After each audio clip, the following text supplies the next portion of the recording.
Bonjour, je m'appelle Elio Pérez. J'interviens donc à la demande de Stratexio sur les sujets de déploiement à l'international.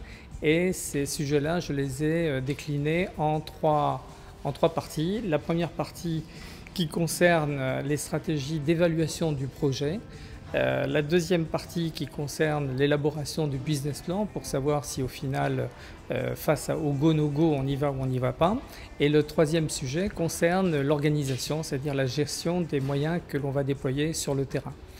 Alors si je remonte au premier point, donc la démarche par elle-même, l'analyse du plan stratégique, la question essentielle c'est de se dire est-ce que je vais proposer le bon produit à une demande qui est réceptive, c'est-à-dire au bon marché. Et l'objectif c'est de croiser les atouts de l'offre que l'on va mettre sur le marché avec les attraits de ces marchés-là après avoir fait une analyse de segmentation. Ayant fait ce travail-là, l'objectif c'est de se dire on va mobiliser quelles ressources pour effectivement aller sur ces marchés-là. Et ces ressources, sans aller dans le détail, elles sont de deux natures. D'une part les hommes et d'autre part les financements qu'il va falloir mettre en place pour pouvoir faire tourner cette opération-là. Alors, une fois qu'on a fait ça, le deuxième point, ça concerne l'évaluation du projet par le business plan. Alors le business plan en l'occurrence, ce que l'on en sait généralement, c'est un business plan qui est truffé de chiffres, c'est une analyse économique aride, c'est surtout pas ça que je propose. Moi ce qui m'intéresse, c'est d'abord quelles sont les hypothèses que l'on va mettre en place et qui vont induire effectivement toute la succession de chiffres qui vont permettre de savoir si c'est rentable ou si c'est pas rentable. Mais dans ces hypothèses, l'objectif c'est de les mettre en évidence de façon très claire pour challenger ces hypothèses et savoir si à la fin on a même un business plan qui se révèle attractif, savoir si on n'a pas été béatement optimiste, si en définitive on peut faire des analyses de sensibilité, c'est ce qu'on appelle le what if, qu'est-ce qui peut se passer si, et de façon à essayer d'évaluer ou d'identifier les risques. C'est de loin les éléments les plus importants. Est-ce qu'on saura, après les avoir identifiés, les gérer et avoir à chaque fois une solution de repli qui permette effectivement d'être relativement serein en se disant on peut y aller.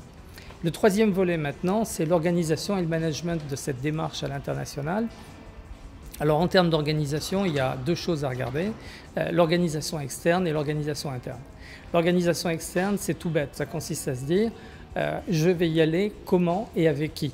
Est-ce que j'y vais seul et dans ces cas-là, je monte une filiale de commercialisation ou industrielle, mais ça c'est lourd parce que ça suppose des stocks, des machines, etc. Ou alors de monter un partenariat, alors soit avec des agents, soit avec des distributeurs, soit avec un partenaire local qui veut rentrer dans une joint venture. Mais là, en l'occurrence, ce qui compte pour moi, et de loin, c'est de bien identifier les engagements contractuels que les deux parties vont prendre.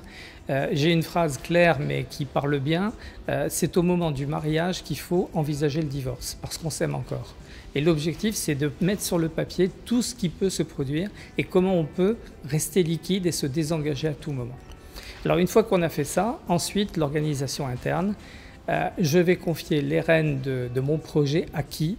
Donc il faut monter une petite équipe projet, une équipe de type commando, 1, 2, 3 personnes maximum, mais dont il faut s'assurer que le corps social de l'entreprise par elle-même, a l'engagement de les aider quand ils sont déportés à 2000, 3000 ou 5000 km. On ne peut pas envoyer des gens en commando sans avoir une base de repli sur laquelle ils peuvent compter en confiance. Donc ces moyens-là, il faut les mettre en place. Selon la taille de l'entreprise, on peut envisager de mettre un peu de matriciel et de transversal pour rassurer les gens. Et au bout du compte, avec cette organisation-là, on peut se donner les moyens effectivement de remplir les objectifs que l'on s'était fixés.